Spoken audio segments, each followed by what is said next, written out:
Assalamualaikum warahmatullahi wabarakatuh. Alhamdulillah wassalatu wassalam ala asyrafil anbiya wal mursalin nabiyina Muhammad wa man tamassaka bi sunnatihi ila yaumil din, amma ba'd.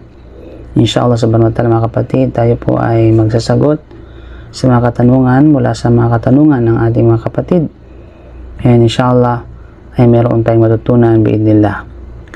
So sabi niya, Assalamualaikum Sheikh wa alaikum wabarakatuh.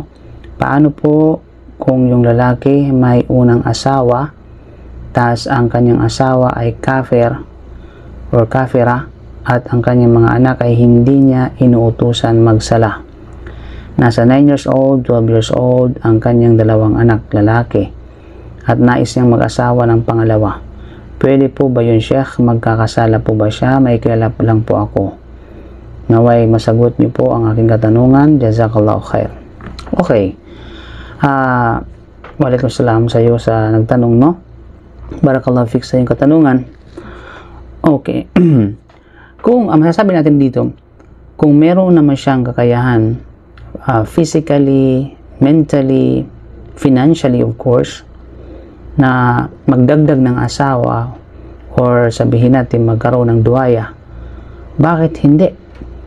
Bakit hindi? Kumbaga kung kaya naman at siya responsible, kumbaga, at determinado siya, confident siya na kumbaga ay magdagdag siya ng asawa, wala itong problema. Hindi ito pinagbabawalan ng Sharia.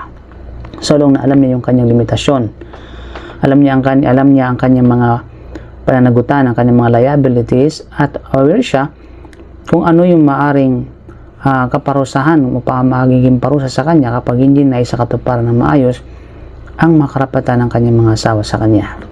Regarding doon sa sinabi niya o sinabi mo na ang asawa niya ay kafir, unang-una, hindi natin alam. So ikaw na mismo na mayroon kang kilala pero hindi mo sukat kilala ang lahat ng pagkatao ng brother, o ang hindi mo lubusan kumbaga alam at waari ang mga nangyari, ang ginagawa ng brother para sa kanyang asawa patungkol sa dawa at kung ano-ano pa.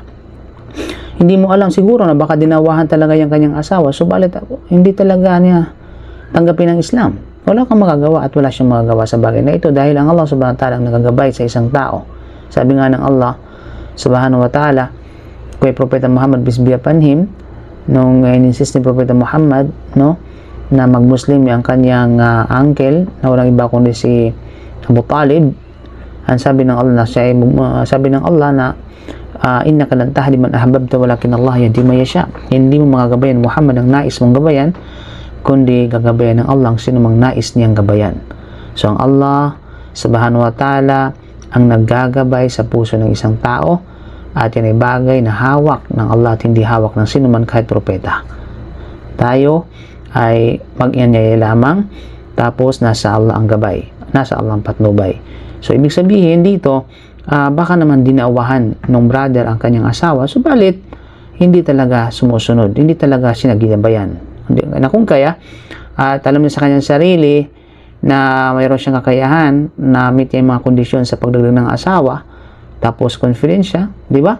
Then why not? Bakit natin pipigilan kumbaga? At yan ay pinahintulot naman sa kanya ng Sharia sa bagay na ito. Basta alam niya ang limitasyon niya. Now regarding doon sa mga anak niya, hindi mo alam, baka naman inutusan talaga yung mga anak niya pero ayaw sumunod, di ba? Kasi unang-una hindi mo naman paano mo nasabi na hindi niya inutusan magdasal, di ba? Kakasama ba siya 24 hours sa loob ng bahay, or hindi man kaya kakilala mo ba talaga ito? Mga ganun ba? Hindi natin alam yung family affairs sa loob ng bahay, kaya wag nating nahusgahan ng tuluyan, ng sukdulan ang isang tao patungkol sa pamilya, patungkol sa kumbaga nangyari sa loob ng pamilya, samantalang hindi naman tayo kasama niya 24 hours. Hindi mo baka hindi mo batid na tinutusan niya na ginabayan niya ang kanyang mga anak, subalit yun nga, may mga anak na pasaway talaga, okay, ayaw sumunod, okay, hindi naman kailangan ipakita sa iyo mga bagay. So ang mahalaga, ang payo ko, bawat magulang ay narapat na utungkulin nila na kumbaga na disiplinahin at i-educate at ituro ang Islam sa kanilang mga anak. Kaya nga sa Sharia ay 7 years old ay inutusan na kumbaga magsala ang na mga anak para i-practice hanggang sa dumating siya ng 10 taon. Kapag 10 taon, kapag hindi pa hindi pa sumunod regarding sa pagdarasal, ay paluin siya ng bahagyang pagpalo, marahan na pagpalo. Diba? Hindi naman yung hambalusin, kundi ay paluin ng marahan na pagpalo. Gair mubarrah, ang tawag yan sa Arabic term. At yan yung nakasasason ni Propeta Muhammad SAW. So, yun no. So, kung halimbawa, kung totoo man na hindi talaga niya inutusan o kaya hindi niya ginabayan, hindi pala nagutan niya yun. Liability na yun sa harapan ng Allah Subhanahu wa Ta'ala, at hindi mo liability yun. Hindi natin liability yun. Hindi natin responsibilidad yun. Yan ay pananagutan na kinakailangan harapin niya sa harapan ng Allah sa araw ng paghuhukom. At naway gabayan siya ng Allah Subhanahu wa Ta'ala. Diba? So hopefully, inshallah, ay nagkaroon tayo ng idea, mga kapatid, sa pananampalatayang Islam mula sa katanungan na ito at sa kasagutan. Naway, inshallah, ay maiparating siyempre sa nagtanong, no?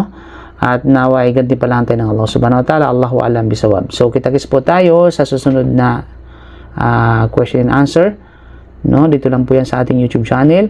Kaya sa mga hindi pa po nakapag-subscribe sa ating YouTube channel, so please do subscribe our YouTube channel and don't forget to hit the bell button para po sa notification, para sa ganun lagi kayo ma-notify kapag mayroong bagong upload, inshallah.